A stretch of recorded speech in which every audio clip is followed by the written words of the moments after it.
So now this review is for asymptotes. We're going to start off with looking at the definition of a horizontal asymptote. If the limit as x approaches positive infinity, so if you're going all the way to the right, if it approaches a c value, so a constant number, and the limit as x approaches negative infinity, going towards the left, approaches a constant value, then y equals that constant is going to be a horizontal asymptote. I'm going to move everything because I want to show you a graph, and I want to look at using the definition of a horizontal asymptote to prove that a function has one. And the function we're going to look at is y equals sine of x over x. If I do the limit as x approaches positive infinity of sine of x over x, we have done that many times. That's going to be 0. If you're confused on what I'm doing right now, you can go to the limits review, and it'll have a full explanation of these. And even though we're going to negative infinity, when you divide a number by negative infinity, it will get closer and closer to 0 also. It may be coming from the negative side, so the values might be negative, but it's still approaching 0. So given this example, you know that looking at it, the constant value for both of these limits is 0. So by definition, the horizontal asymptote of this function is y equals 0. And what I'm going to do is I'm actually going to pull a graph into here so you can see it. Let's see if I can move this stuff out of the way.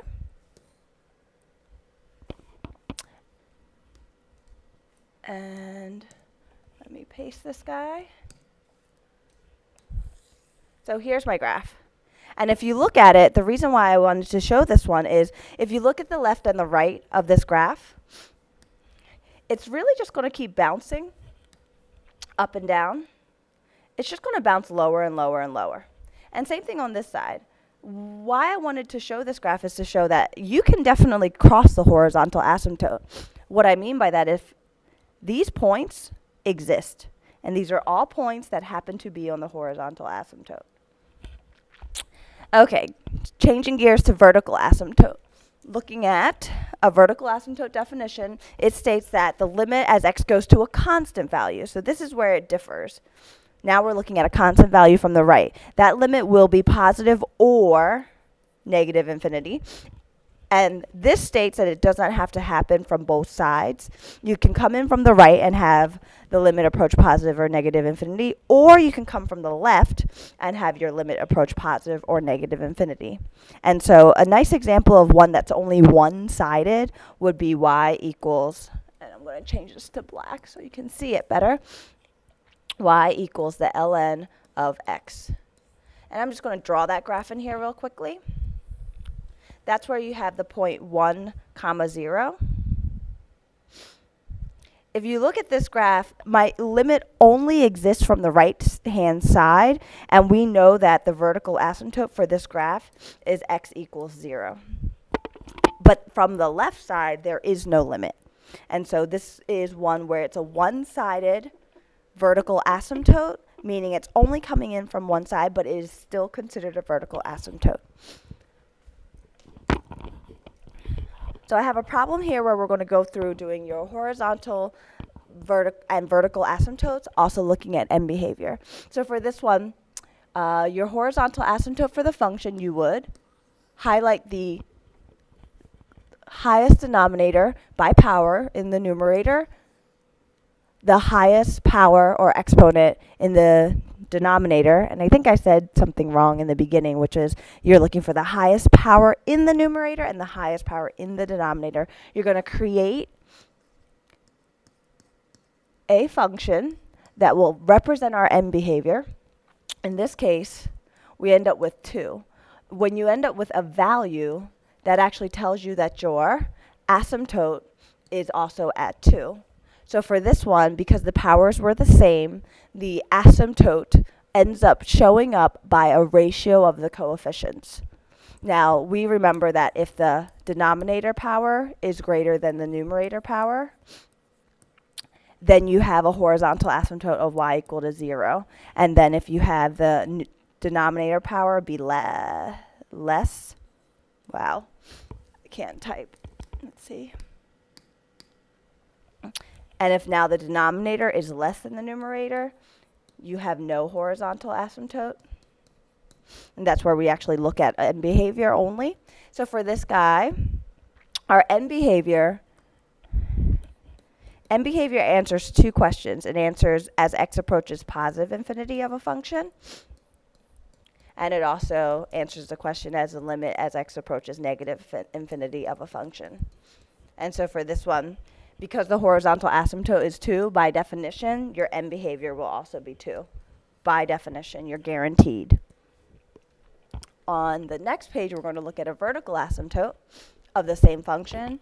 And so vertical asymptotes, the first thing you really want to do is factor. And I'm going to factor this guy. So it's 2 on top, x squared minus 9 and on bottom, it looks like I can take out an x, and you get 3 plus x. You get 2 times x minus 3 and x plus 3 divided by x times 3 plus x. And so this term is actually the same as that term. And we're going to look at what is left over. So considering that a term simplified out, we know that there's a removable discontinuity at x equal to negative 3. The simplified version of this function is 2 times x minus 3 over x. Okay, so we factored. You look for your removable discontinuities. Third thing you do is set denominator equal to 0. Fourth thing you do is find your x-intercepts. And fifth thing you do is find a sign chart. So we're going to do all of those things with this problem. So I'm actually on step 3 now, because we did 1 and 2 above. So step 3, I'm going to set my denominator equal to 0. So there's my vertical asymptote. My step 4 is your x-intercept. You're going to substitute 0 in for y. Okay, multiply by the denominator, and you actually get that you're solving 2 times x minus 3 equals 0. So x equals 3 ends up showing up as a x-intercept. So our sign chart now. Step number 5, and we'll do step number 5 in red. We have a vertical asymptote at 0. We have an x-intercept at 3. And your removable discontinuity does not have to show up on your table unless for some reason, by chance, it happens to be an x-intercept, or where the x-intercept should have been. So at x equal to 0, it's undefined because that's our vertical asymptote. At 3, the value is 0. I'm going to pick a value to the left of 0. So any negative value, we're going to substitute into our simplified version of the function, which is here in red. And so if I substitute in negative 5, on the numerator I would get a negative, the denominator I would get a negative, so this is actually positive. Between 0 and 3, I'm going to substitute in 1, and in the numerator I get a positive, but the denominator I get a negative, so that would be a negative. You don't have to finish the sign chart, and the reason is because we're looking at the limits as we approach 0, because that's our only vertical asymptote. So over here, you don't have to worry about it for vertical asymptotes, because we can look at our sign chart and we can see that if you have a limit as x approaches 0 from the left side would be this one. We're guaranteed that it goes to positive or negative infinity. Because the sign chart tells us that it's positive, then we're going to go to positive infinity. And then if we do the limit as x approaches 0 from the right side, because we're guaranteed that for a vertical asymptote, we're going to go to positive or negative infinity. Because the sign chart tells us that it's negative, this would be negative infinity. And then the 3 actually is just your x-intercept, so we don't do behavior at your x-intercepts. One thing I want to look at is just to make sure that we're clear, we're going to look at another function, and we'll do x to the 5th minus 2x squared over 6x minus 3x cubed. And so we're going to do the horizontal asymptote and end behavior. In this function, we know that x to the 5th and negative 3x cubed are our highest powers, and because the numerator is greater than the denominator, there's no horizontal asymptote. But I still want to look at end behavior. The end behavior will follow the behavior of our simplified function. And in this case, we get negative 1/3 x squared. And a negative x squared function is a parabola facing down. So you actually have that the limit as x approaches negative infinity of f of x, I'm going to do that one in red, will approach the same as this arm, so negative infinity.